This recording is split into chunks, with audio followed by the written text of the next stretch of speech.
So yeah, today's talk is about the Wild Edge, which is a project I've been working on for many years, documenting the ocean pools in New South Wales.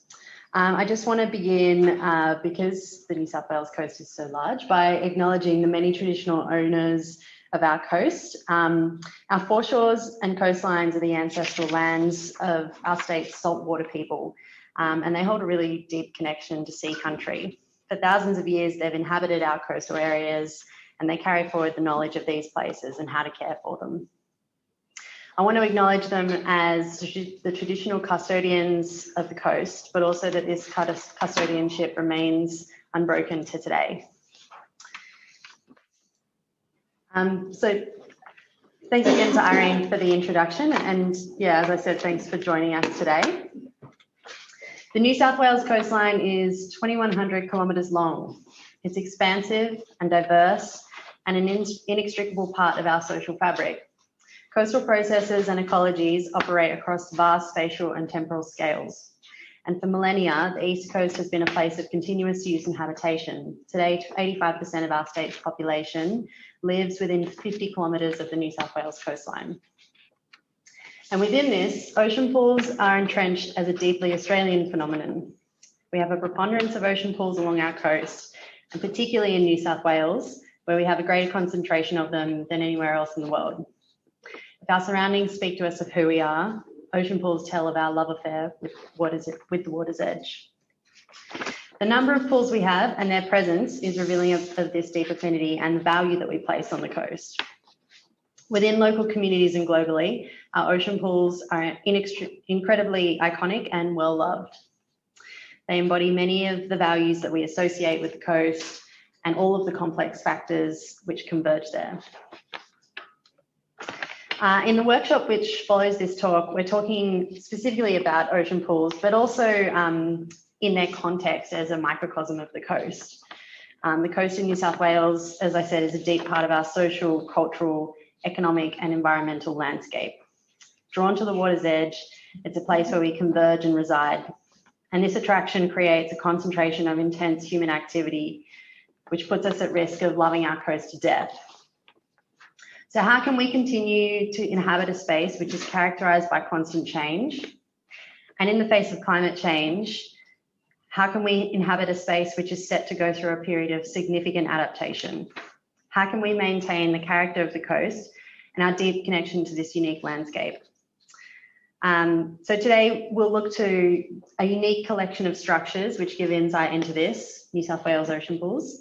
And although they're seemingly simple structures, they really shed light on a mutual by design approach that deals with all of the pressures which converge on the coast in a way that's extremely of its place in New South Wales. And so much of this is about maintaining the natural character of the coast while it supports a significant and intense amount of activity. And like I said, in some ways, we're at risk of sort of loving our coast to death as our attraction to the coast bears down on the ecologies and landscapes which draw us there. And ocean pools sort of offer an interesting insight on this in the balance that they strike between these factors. In 2014, I launched the Wild Edge project, which is a research project looking into ocean pools.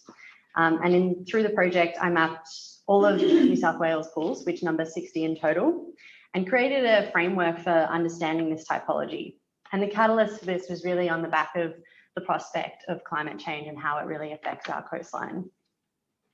So I'm going to talk today about how I set that framework up and the mapping that I undertook as part of this. And I'll also discuss how this translated more broadly into areas of coastal design and planning. So what ocean pools have in common is that they are all swimming enclosures located on the open coast. They're flushed by natural salt water, exposed to the natural processes of tides, currents and waves, and they sit within the intertidal zone. Unlike natural rock pools, they fill and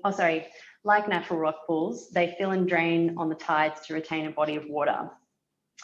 So an ocean pool essentially affords protected access to the ocean and complements ocean beach swimming and surf activities.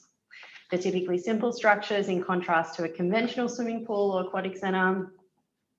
And they have built elements only where necessary to create that protected place to swim. although this isn't necessarily true across the board. In some cases, it's as little as one wall, which is needed to sort of enclose the pool. But in others, the pool concourse and the surrounds are completely constructed of concrete. All ocean pools along New South Wales exist somewhere in this spectrum. This is Bulleye Pool near Wollongong, just south of Sydney. Maybe not appropriate given I'm in Newcastle. But Bulleye is an enclosed pool and it's totally detached from the sand dune. You can see that it sits right out on the broad rock platform. And because the pool thrusts right out into the rock shelf and the surf, it gets the benefit of being completely surrounded by the water. So the barrier between yourself and the ocean is minimal, and it almost disappears when you swim there. It can be, swimming in this pool can sometimes be a more attractive option when the surf is too big at the beach, or if you prefer to do sort of set laps when you're swimming. So it's a complementary experience to going to the beach, and sometimes a more protected one. Many of our ocean pools were built in the early 20s as public works projects following the Depression and the war. Similar to our current circumstances, these were times when the government rolled out projects to provide jobs and support the community. And ocean pools in particular, were optimistic and very idealistic post-war projects. And they've delivered an enormous legacy of recreational assets to the state. The other catalyst for ocean pools being built was the Municipal Baths Act of 1896. So many emerging local councils up and down the coast, but particularly in Sydney, took this opportunity, which the legislation created, to build ocean pools. And this was primarily to attract ratepayers to the area. So come to Waverley, we've got a beautiful ocean pool, buy a house, and you can swim in it and be one of the residents. This pool is Bronte Bars, which was built in 1887, an incredibly iconic pool along our coast. And it was home to Alec Wickham, and he was a forefather of the Australian crawl. And this swimming stroke, which he practiced at Bronte Bars, is now more commonly known as freestyle. So Bronte Bars are still hugely popular today, and they're used year round, including for night swimming in the evening. But when you do laps in Bronte Bars today, you're not only indulging in something that's quintessentially a Sydney-sider pastime, you're also connecting to a long and rich history of beach culture and the swimming movement in Australia and internationally. So, pools like this, they're not just a beautiful place to swim, although they certainly are. They also are deeply entrenched in our history. Sorry, bear with me. Okay. Today, however, ocean pools are fragile due to their age and construction. This is Bronte in 2016, when the whole of the East Coast experienced a severe East Coast low.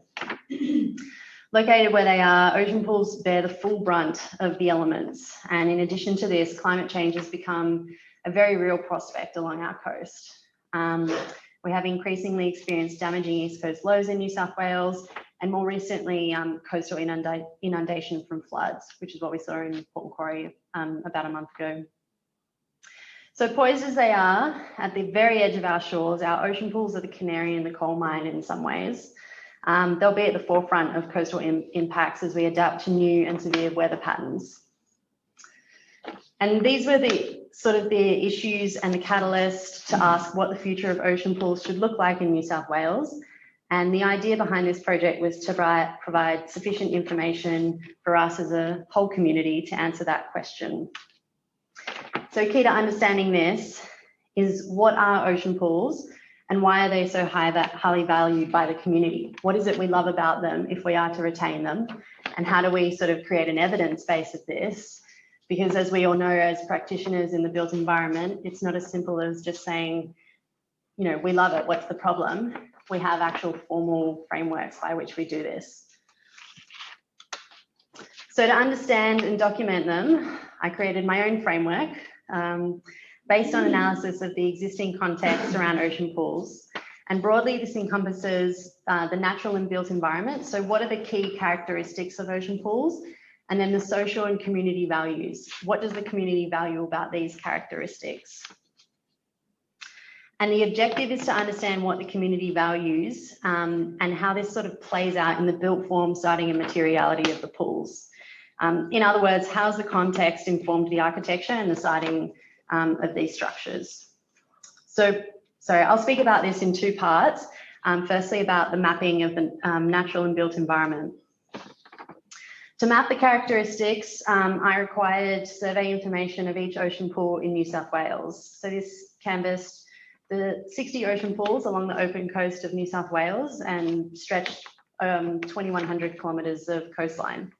And I was able to generate this using a combination of software, mapping software, and drone photography. And what it meant was that a one-person operation could do this fairly effectively and efficiently, and more to the point, inexpensively. So to give you an idea of what this looked like, I've just used this example of Whale Beach Ocean Pool. It's on the northern beaches in Sydney. So I would use a drone to take a grid of aerial photos at each pool. So flying in one direction and then flying across in the other direction. And making sure that each of these photos overlap the next by a significant amount. So you end up with, potentially a repository of 700 photos, each taken of the pool directly looking straight down.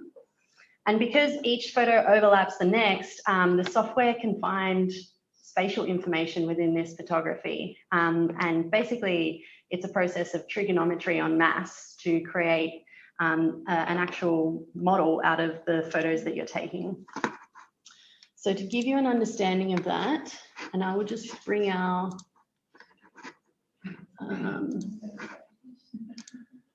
sorry, just bear with me because I want to show you this. So this is the result of what you get from all of that. It's a point cloud model, and you can see all of the photos taken spatially above, and it's pretty effective at capturing every part of that context that I was looking at. Incredibly difficult to do any other way. Traditional survey methods probably wouldn't permit it.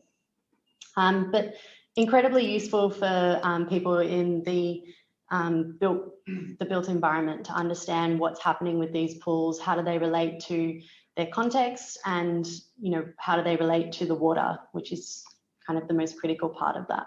What program are you in there, Nicole? This is software called Pix4D. So that was the software that I used to process everything and also to kind of manipulate it. So I'll just take us back to our slide presentation briefly.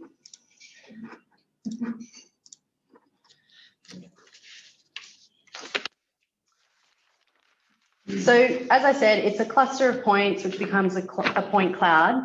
And then, sorry, I'm just unable to go, there we go.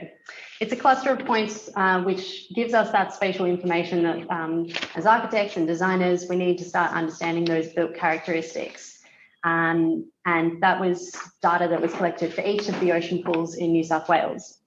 So to give you an understanding of once I gathered this data, how I used it, I'll just talk about the bogey hole, which is a more appropriate example now that we're in Newcastle.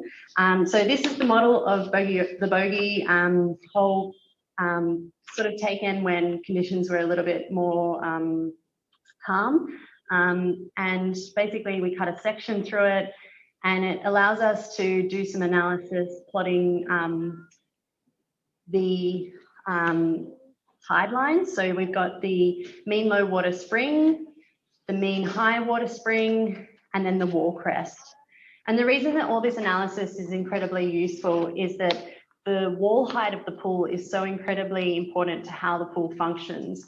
How does it flush? How does it fare in really big surf? How safe is it? All of those things are kind of integral to how a pool functions or whether it functions. Obviously, the bogey hole is kind of one of the most exposed pools in New South Wales, and that's kind of why it's really beautiful, but it's also why it's probably not in use for a greater proportion of the year, because as soon as the swell comes up, it's not a safe place to be. But this is all the kind of analysis that we can draw from mapping of this nature. Zooming out, I've also been able to look at all of the pools together. So this is all of New South Wales ocean pools oriented to north up the page and to the same scale. And this kind of mapping allows us to do analysis and start to pick out some outliers and patterns. And an example of this might be formal pools. So basically, any pool that is rectilinear is sort of what I consider to be a formal pool. And this means it's probably used for competitive lap swimming.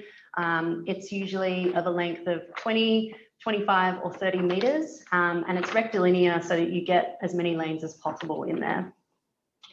You can also look at natural pools. So natural pools are probably been formed by the natural formation of the rock platform, and they've been enclosed by one or two walls. So they just follow the natural topography. They're less about creating sort of formal swimming lanes.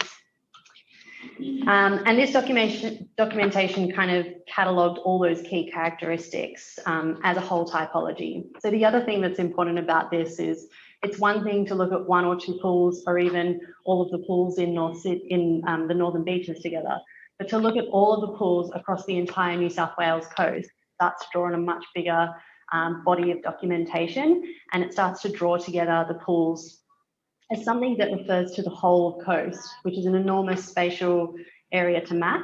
But by sort of focusing on one collection of buildings, it allows us to sort of handle that massive amount of data and draw out sort of observations from it in a particular way without being overwhelmed. So the second aspect of analysis is what the community values about these characteristics which we've documented. So within the built environment, the way that we show formal recognition for places and landscapes of value is heritage significance. So this is a survey commissioned by the National Trust in 1994, which documented and assessed ocean pools in the Greater Sydney region for heritage significance.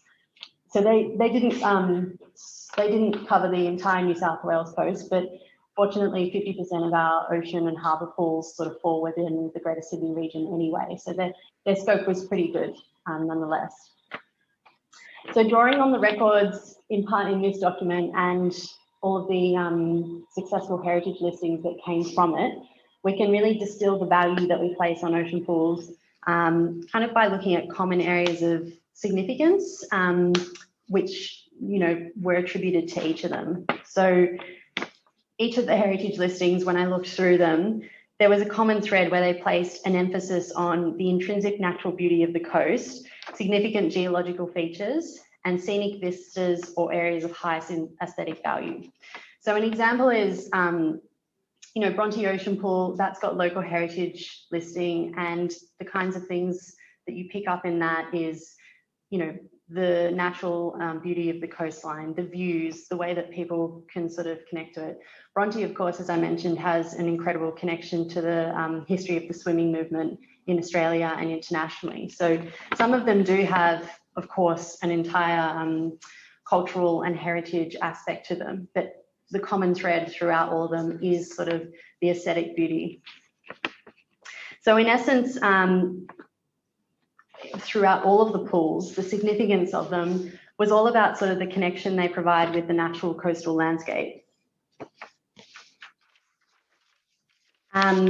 But if this was the only defining factor, I think we could expect that all of the pools would resemble the bogey hole, because it's fair to say, as I said, this pool affords an incredibly deep connection with the coast and the ocean. I'm sure most of you are familiar with it and have swum in it, and you can sort of you'd be familiar with sort of that experience of going in the pool. But like I said, in rough conditions, the exposure means that the pool can't be used as many days as we would all like probably in the year. So the difficult access to it is also a problem because less able or confident swimmers can't really get down to this pool. And the reason I point this out is that the character of an ocean pool is not only being defined by affording this connection with the landscape, it's also being defined by the level of amenity it provides. And this relates to how activated the pool is, what it facilitates, and the protection it provides or how secluded it is. What this means for ocean pools collectively is that their character is, a balance or a mutual dance between the connection to the landscape and amenity provided. And the scatter graph that is in front of you at the moment plots each of our ocean pools kind of on an axis to understand this. So axis 1 is the form, And like I sort of mentioned at the start, there's the spectrum is formalized pools that are very rectilinear and made of concrete, and the natural pools are ones that have been more formed by the rock platform. The other axis is usage. So you've got a spectrum of secluded to activated. Secluded pools, they don't need to support the same level of amenity and usage. Activated pools are typically in really dense areas where they need to be able to provide safe year-round access to the pool. So to give you an idea of sort of the pools within this, there are 3 clusters that are emerging. There's the activated and formalized, which would be Bondi icebergs at the limit of that spectrum. Secluded and formalized, which would be Austinmere Pool near Wollongong. And then secluded and natural, Bermagui Blue Pool down on the south coast would be an example of that. And what you don't really get is any pools that are landing in this natural activated quadrant in the top left.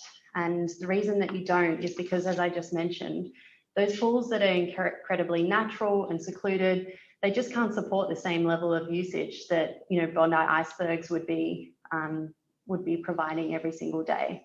You can't retain sort of that natural rock platform and, you know, a pool that's out of use 30% of the year because it's so exposed to the coast. So that's sort of why you don't get pools landing in that cluster.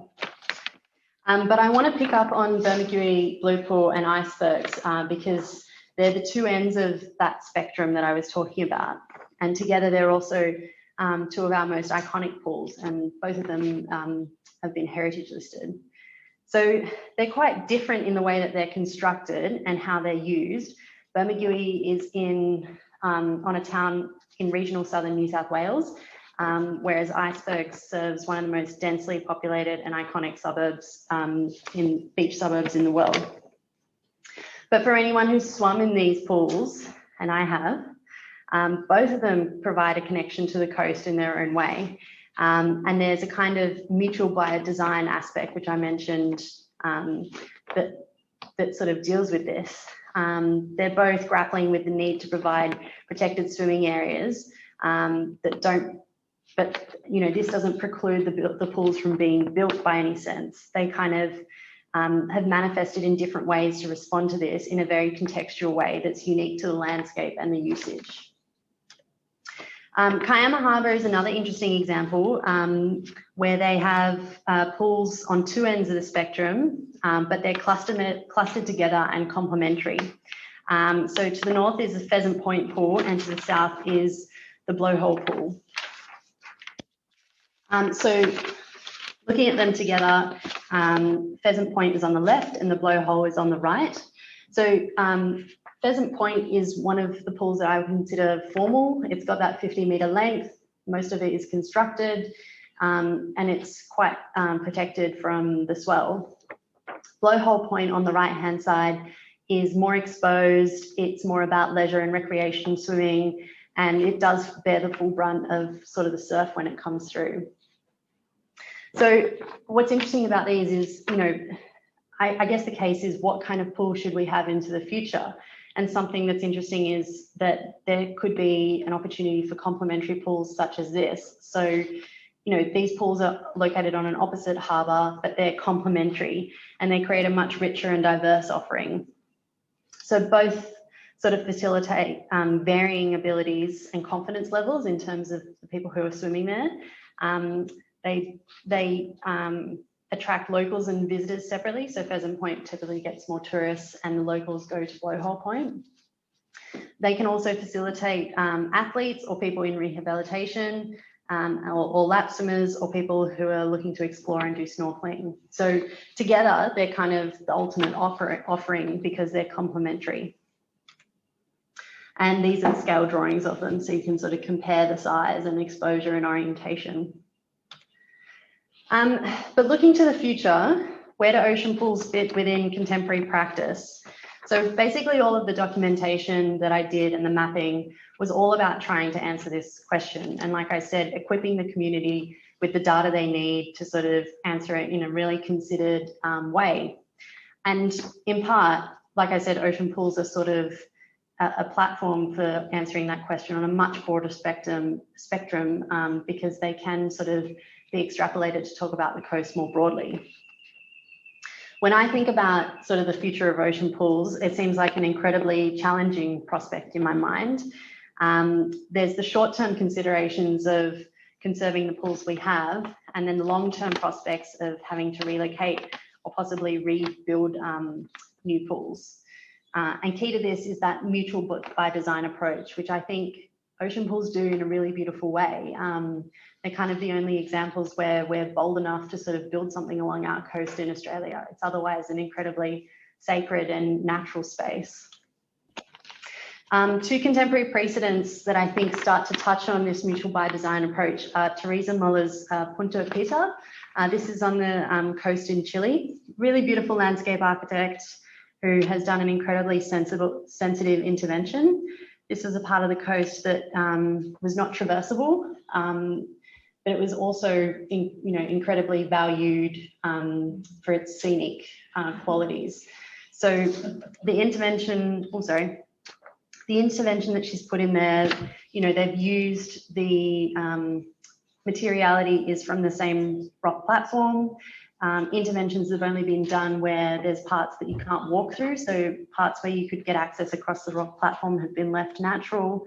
And it's just a super demure sort of approach to the coast, but then, you get these striking moments where it's sort of bold. And I think that what's interesting to me about this is there's an idea of protecting what's there and enhancing it.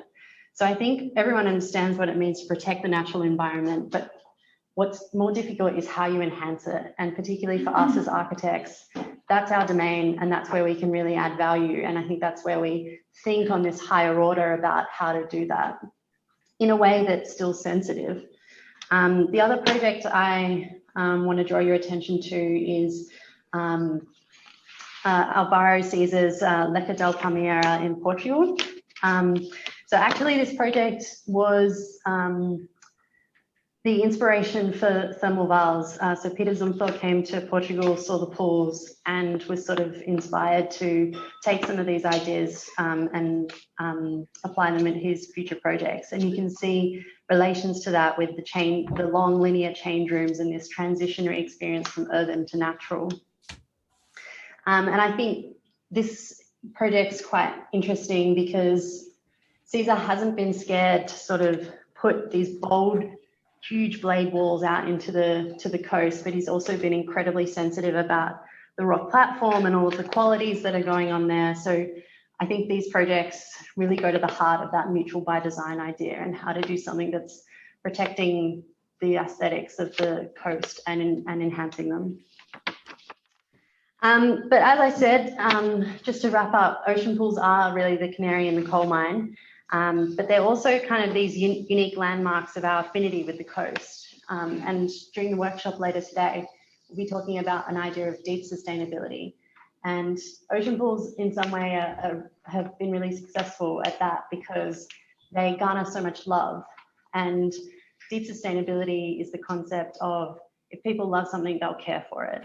And I think it's something that we can really leverage as architects. If you can tell a seductive story about something, if you can motivate the community to take care of something, that's kind of the best sustainability you can give it because it will last into perpetuity. The carbon footprint that it has is not going to be a 50-year lifespan, it'll be a 200-year lifespan.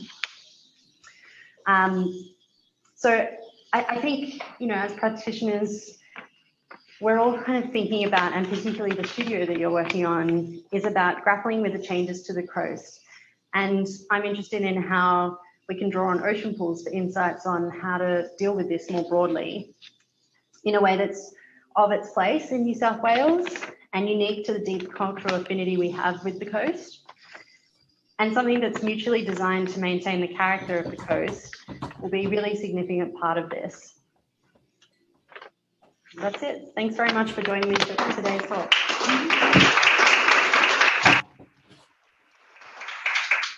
I ask a question? Because I have to go teach class. Yeah, I'm not sure if people online can hear, but go ahead. Thank you so much, Nicole. And it's a pleasure to have you visit us. I've got so many questions, but the main one that I'm going to ask you is about the chronology. Like, have you matched these in time? Do you have a matrix that deals with when they were constructed? No, so that's a great question because our workshop is in part about deep sustainability and deep time. So time is a factor that I haven't yet mapped. And I think what would be really fantastic is to see them basically on a timeline, but also to see, because obviously the pools have been worked on, lots of them have been changed over the years. So it'd be interesting to see how certain adaptations happen. And a lot of ocean pools, you can see next to them, there's a ghost pool. So pools have been moved and changed and you can still see remnants of them sort of existing over the years. So I think that mapping would be amazing to see. And a great resource really to see how where things have worked and where they haven't. Yeah, I mean, what I'm imagining it might reveal is, on the one hand, it could connect to typological decisions over time, because I think, for instance, when the bogey hull was made, which was thanks to some frigid sea captain who didn't want his shipmates to see him in a nut. Yeah. They wouldn't have had the technology to build any concrete walls, so it was cut into the reef. Cut or instead. Nothing, yeah. Yeah, and so I guess I'm interested in what the construction timeline tells us about their construction and their typology. Do we get braver? Do we get less brave? All of these kinds of interesting things. But also what I keep thinking about is, in terms of code and heritage, these are virtually unbuildable now because the license to disrupt a coastline would not be granted. These areas would be so protected, probably, that it would be really hard to justify blowing a hole in a reef. Yeah. Ecologically, that would be, Yeah. So what's interesting to me is that these probably predate all of those codes. 100% they do. But now that they do exist, they're built into another kind of value and heritage, and probably even ecological function too. Correct. So, yeah, I guess I love what the physical mappings are saying so far, and for me the next avenue is the temporal one. Yeah. I think from what, that is sort of what I'm interested in a contemporary setting. How do we deal with these structures that are a legacy of our past? And also, the thing is, I'm talking about them as ocean pools, but I'm talking about the coast more broadly. All these things that we're dealing with, yes, we're talking about ocean pools, but they apply to our beaches and our bays and our harbours, which, may not be built structures, but we're very soon going to be dealing with them washing away. And what's the prospect of that? Are we going to do, there's a lot of people doing amazing work on sort of coastal resilience engineering, where you engineer natural landscapes to be able to deal with East Coast lows without washing away. Yes. What does that mean? What do they look like? What is it that's important to retain? I'm really interested in a lot of the issues we've been having where people's houses have been washing into the water. And a lot of the response to that is just to belt a massive seawall down the front of it. Is that really retaining the character of the beach and the way people use it? That's a really curly question in New South Wales at the moment, and one which I don't think anyone politically has been prepared to grapple with.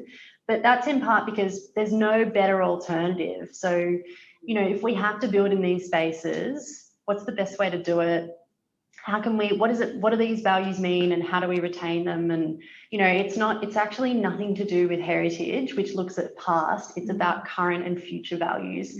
And we have no formal way of documenting or understanding that. So we kind of have to blaze a new trail in that sense. And that's what I'm trying to do, which is incredibly difficult. I acknowledge that everyone has a subjective attachment to the coast, and short of surveying everyone and how they feel about it, it's very difficult to do that. So, I've looked to the past and to frameworks that we have in place to extrapolate into the future. And the examples I showed, there's people out there doing it. We're not necessarily bereft of any sort of precedence on how to deal with this. I think I would like to see New South Wales be bold and sort of look at how we can have beautiful things built along the coast, and how we can build things that, mitigate the ecological impact, but then have a positive, net positive contribution. So, and you as students doing your studio, which is along the coast, are grappling with all these things. And deep time is a really big part of that, because you're looking at those time scales and taking that broader view. But that idea of deep sustainability, so how people value the coast, really determines how we're designing it and how we're planning for it. So it's a difficult thing to grapple with, but it's a super interesting one at the same time. I was just going to say, it's interesting too, like that sort of, you're talking about, like the ocean pools make permanent something that's impermanent, like the tides. And then we talk about like the impacts that like the changing climate and these east coast lows have. But these systems, coasts, are dynamic places, but it's only a problem because we want to build stuff that we want to stay there. Correct. But when you look at it over a larger time scale, climate change is exaggerating these processes, but really we're trying to make permanent something that's an impermanent or dynamic space. It's quite a... Yeah, I think that's a really interesting question. So, how things are changing, and the coast isn't this one hard line, it's this enormous zone which is shifting and changing. And they've only... In the last 200 years, we want to make it stay. Correct. Yeah. And there's only just been, research being done to analyse sort of on a longer time scan how that erosion and sand is moving. So, it's mind-blowing how little we know about this and how little it's on our radar. But I think that, this affinity that we have with the coast is going to force us to grapple with it and deal with it in a very real way. And I think, I don't know if sort of saying nothing permanent should exist in this zone. I don't know what the answer is, to be honest. There's some cool projects that have grappled with it and thought about sort of how all of the principles of resilience, planned retreat, managed retreat, diffusion, relocation. But I'm kind of really interested to see where it all goes. And I like what you said about sort of putting something permanent that sort of, suddenly what the tides are and what's happening. I'm interested in an architecture of deep time where you as a person cannot perceive how things change even across a day with the tides, let alone an entire year or an entire century. So how can we as architects design things that intimately bring people in contact with that? How can you give people an appreciation with the tides, the way an ocean pool does? How can you give people an appreciation with climate change tides or sea level rise and how that's going to change? I would really love to see that. I hope that I can work on some of that too. I'm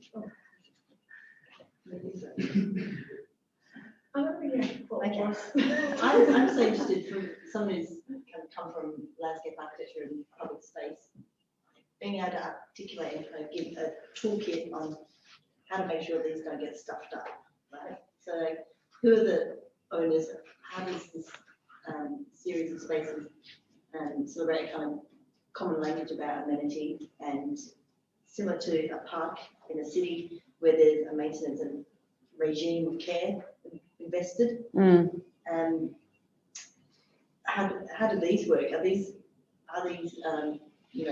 identified public spaces within councils and municipalities? Yeah. Getting looked after? Because what I think we can see is a whole lot of patchwork once it erodes or once it gets damaged, and being able to understand from your amazing mapping, like what is the projected climate change tides and how these pools work. Well, how do we get ahead of the game and make sure there is good design, good outcomes that allow it to massage with sea level rise?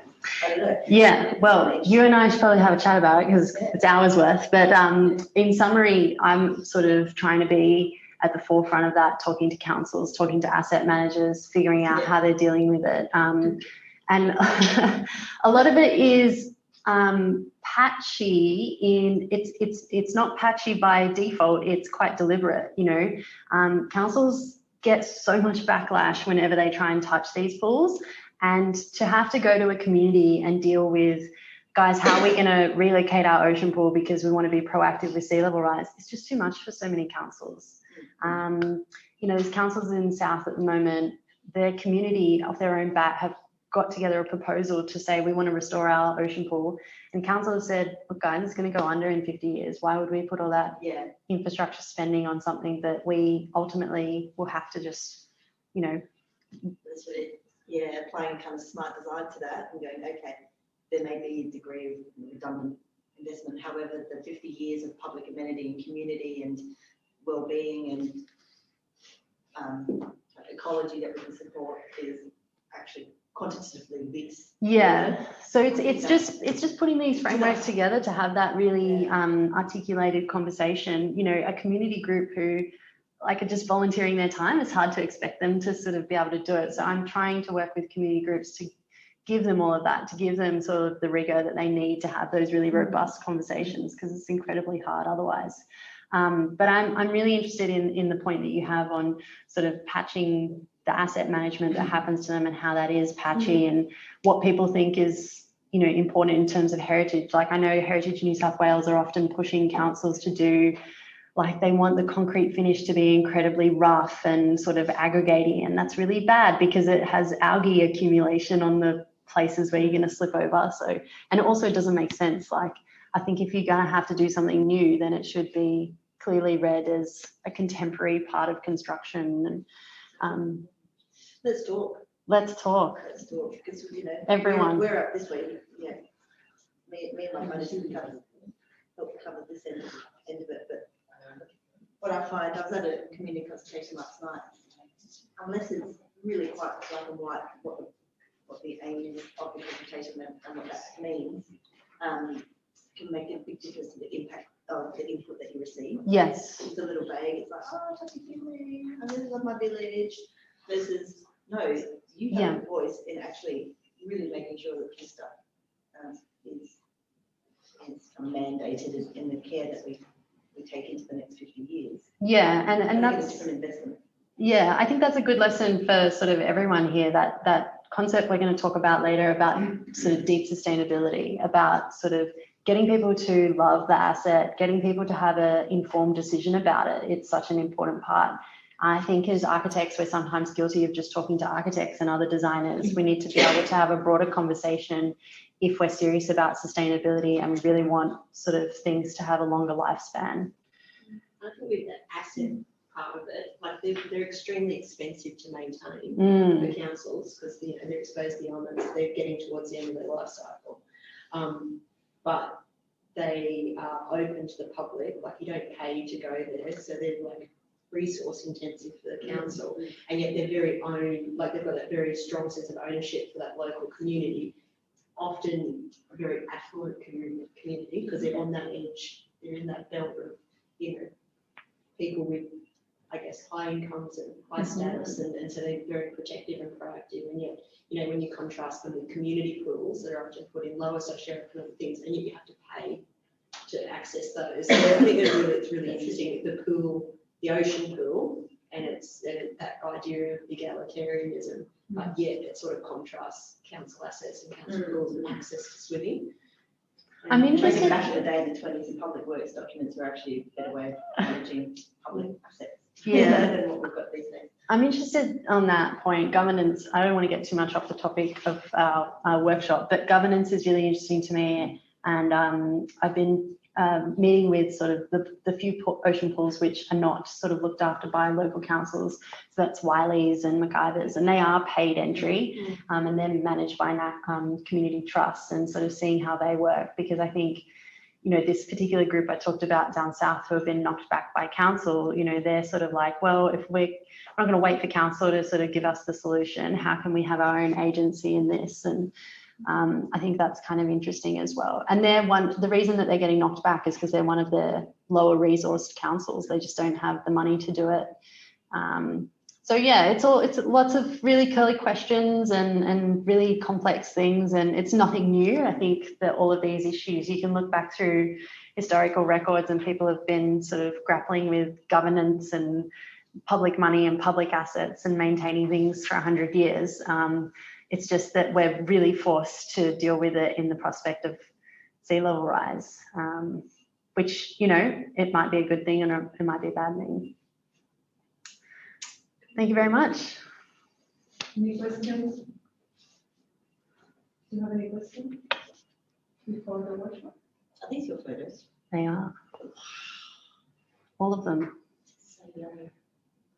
Yeah, that's such an amazing one. Thank you very much. I really appreciate your joining us for the talk. Quick question. Yes. Quick question about the drone modelling. Yes. You're just using standard drone, or you need like a specific. Well, I don't know any drones that are standard. Something flying in the air with a lot of software is pretty unusual.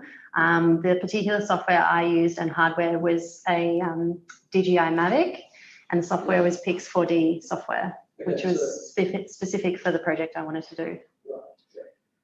But it's, you know, it's the kind of setup that anyone with a bit of resources can do. You know, a drone is a couple of grand, the sort of mapping software is $1,000 or so. But, you know, that's a lot for an individual person. But, you know, for a big exercise, when you're doing 60 pulls, it's kind of amazing because it allows you to do this really technical thing on a pretty small scale. I was thinking before when Beth asked you about the timeline. Yes. Swimming pools, that because some of the students are working in the movie hall, although has not been moving forward and so on. So we found few historical images, and the hall itself has not been changing, but the cliff has been changing. The landscape around has been changing. The access has been changing, and many other things. And then when Beth formulated the question, I was thinking that eventually many of the swimming pools has been changing already. It's just that it's going to be probably very difficult to document it. But I'm thinking that this concrete wall eventually has been built, or before they have the technology or a more advanced technology, eventually was a swimming pool more exposed or less exposed to tides, and in some moment were overprotected or not, I don't know, because I don't know. So perhaps I am kind of speculating things that are not real, but thinking on the prospect of a future exploration, the question is how that could be done in a kind of sustainable economically and also community and also architectonic manner that gives like a sense of medium long span life to them. Yeah, I mean, that's an interesting thing as well. You know, I know that you're working on architecture projects and we all imagine that they get built at once, but I'm interested in an architecture of deep time, which is something that gets built incrementally or is built to be inhabited incrementally. And there's projects that have done that. I haven't seen any coastal ones, but I've seen projects that have done that in architecture. You know, the classic one is the housing, where they create a vacant, it's like a terrace and there's like a vacant one every second one. And that's intended to eventually be taken over by the resident, you know, to sort of build their own residence next door to their existing residence. So I think incremental habitation and incremental sort of construction could be, you know, an interesting approach as well. Yeah, which is something that is kind of a challenge because it's kind of a challenge in general for architects, but in particular for this studio to be able to think about the concept you have been mentioning, which is about the time of working in a space that is a changing landscape for a changing prospect that we don't really know how it's going to evolve. This is being very challenging for the students. They are struggling. I understand, because being a practitioner with a lot of year experience, I think we don't really have a response for that. So yeah, but I think we're the people who should be dealing with it the most, because that's kind of this is the question, isn't it? It is not a design solution. It's not about having a solution. It is about thinking how working with the time and working with the elements and working with the changing landscape, working with the tides, working with the water. So yeah, and something that's interesting is when you look at a lot of climate change kind of dissertations, they talk about hard boundaries as a risk. So anything that's a hard boundary, like it could be a seawall or it could be a governance boundary, that's a risk.